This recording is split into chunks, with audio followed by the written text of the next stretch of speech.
Hey guys, it's Casey Ann, and so today I have a video for you guys. It's pretty serious. It's about this infection disease that I have. I was recently, 2018 has literally done me no good. It hates me so much, and I honestly hate 2018 more than anything right now.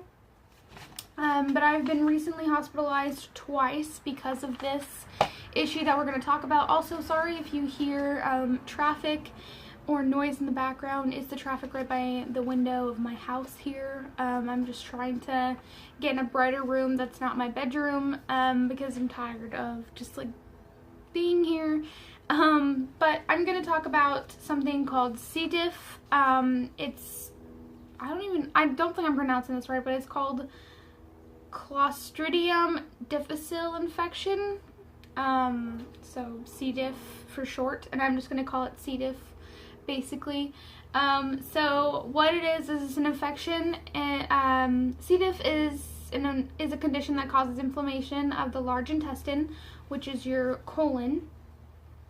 This condition can result in damage to the lining of your colon and may lead to colitis. The infection can be passed from person to person, so it is really contagious, which is why I was in the hospital for it. I wasn't allowed to go home or be around people, and the nurses had to wear gowns just because it was contagious. C. diff is a bacterium that is normally found in the colon. This infection is caused when the balance of C. diff is changed and there is an overgrowth of C. diff. This is often caused by antibiotic use. I had a urinary tract infection and an abscess in my mouth on this side, so I was on 3 separate cycles and sessions of antibiotics. So basically I have been on antibiotics for months. Months. I honestly don't know, but it's been a really long time.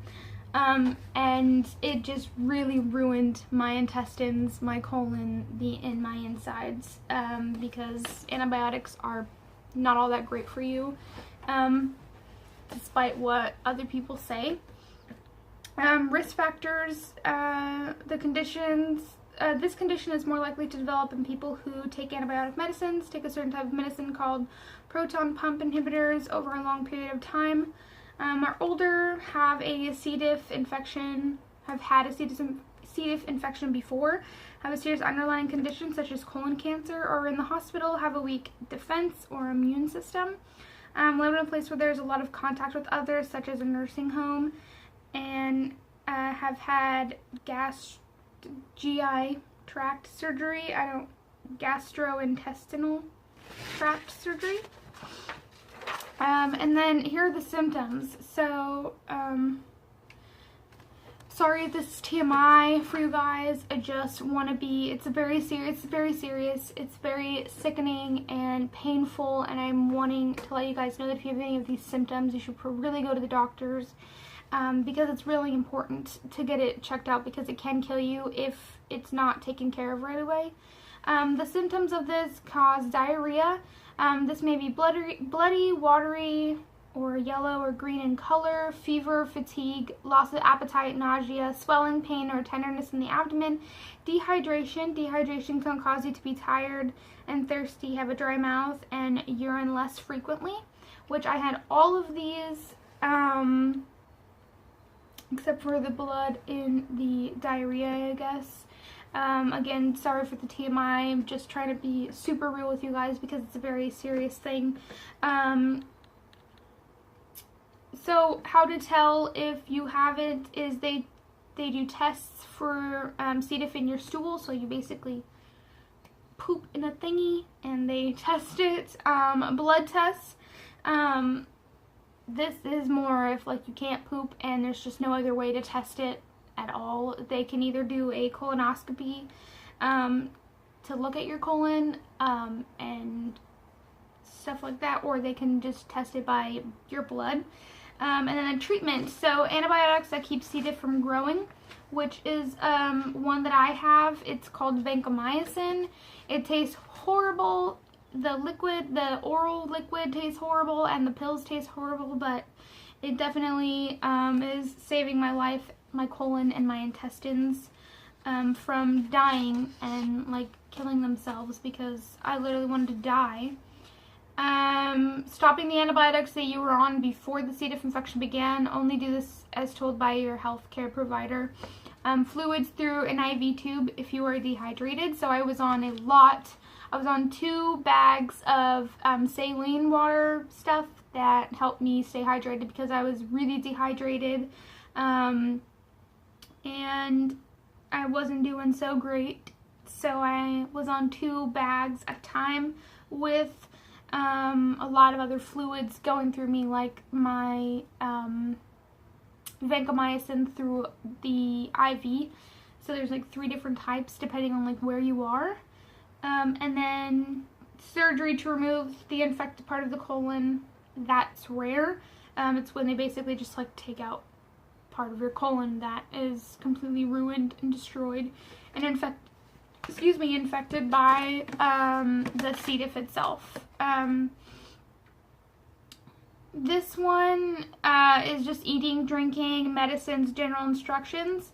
So the things that I have to avoid are like milk. I can't drink milk, caffeine, alcohol. I mean, I can't have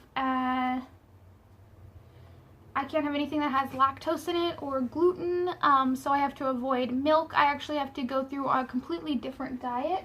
It actually says the types of foods that I have to stay away from on another sheet of paper, but sorry about that.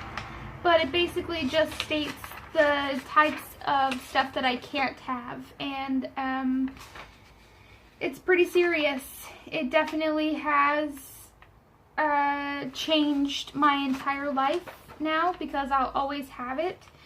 So there's actually a picture here. I don't know if you guys can really see it all that clear. It's also pretty windy, so I'm sorry.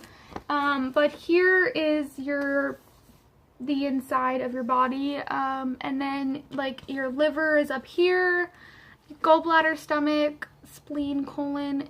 Your colon is right there, appendix, rectum, or like anus, and then your small bowel.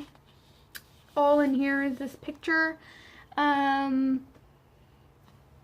It basically affects that whole setup. And my colon was extremely inflamed and swollen.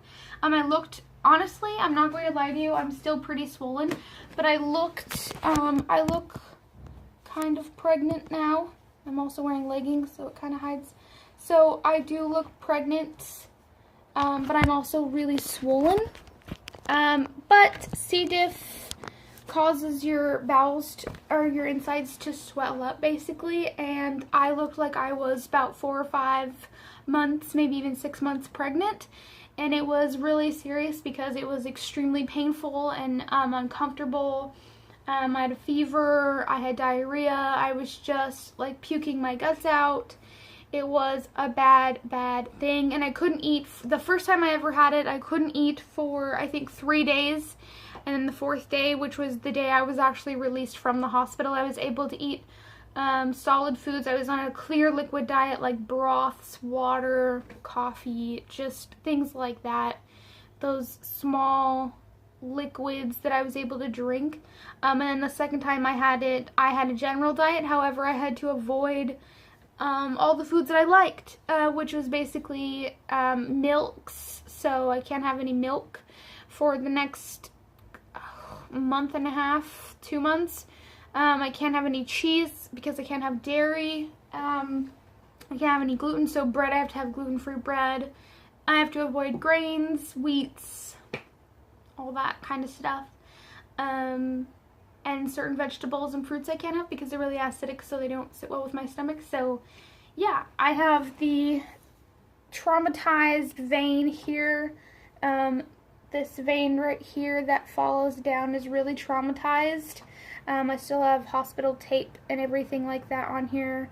But I had the IV in over here, and they stabbed me a couple of times in this spot here, and a couple, like so many times on this arm. I'll show you guys really quickly.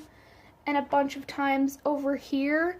I don't know if you can really see them, but there's like these little hickey-like marks, and then a huge bruise that's like right over here. They stabbed me a couple of times here, which traumatized one of the veins that's in my arm here. And then they got me in my vein in my hand because my veins are really wobbly.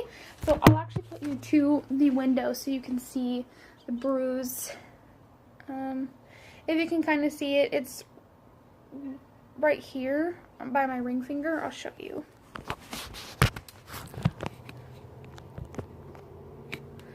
It's right here. And then the whole vein that goes down is traumatized. So if you are experiencing any of the symptoms that I've talked about, and you think it's just cold, regardless, go to the doctors and get it checked out because it's really serious and you don't want to have it. And that's why I am making a video to let you guys know, because I don't want you guys to get this. So I love you guys, and I'm super sorry that I haven't posted in a while. I probably won't be posting for a while again, just because I'm trying to work on my health and all that stuff. So let me know if you guys have ever had this, if your grandparents have ever had it, and you know, all that stuff. But stay safe, be healthy, careful with what you eat, and take care of yourselves internally as well as externally, okay? Love you guys, and I'll talk to you soon. Bye, guys.